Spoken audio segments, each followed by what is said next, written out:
There's 4 directions on each of the planes. So on your front and back plane, you can spin like this, which is counterclockwise, but your right hand is overhand, and your left hand is underhand, and that makes counterclockwise. You could spin the other same direction, where they're going clockwise, where your right hand is underhand, and your left hand is overhand.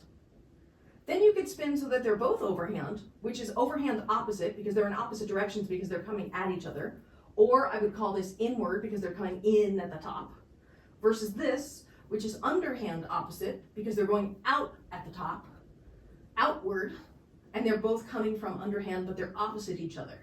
Now, that would be on the front and back planes.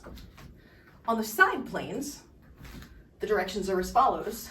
You could do both of them in overhand. And this is true whether you're doing split time or same time or polyrhythmic time or whatever. The timing is irrelevant of the direction. This is overhand. Sometimes people call this forward.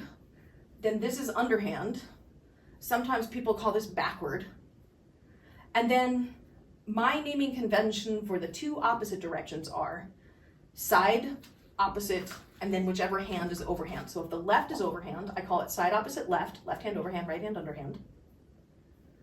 And if the right hand is overhand and the left hand is underhand, then I call that side opposite right. So this is side opposite right where the right hand's overhand.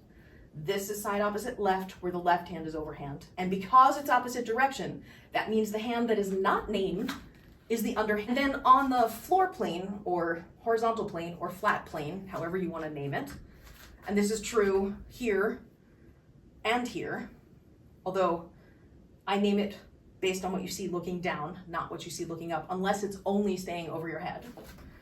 I would call this the same thing as this, inward or overhand opposite on the horizontal plane.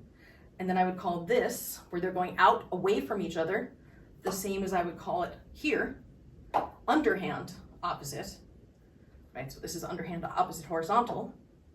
And then you can do clockwise or counterclockwise. So your horizontal planes, you basically take your wall plane in front of you and you flatten it down. So it's the same directions, just flattened down.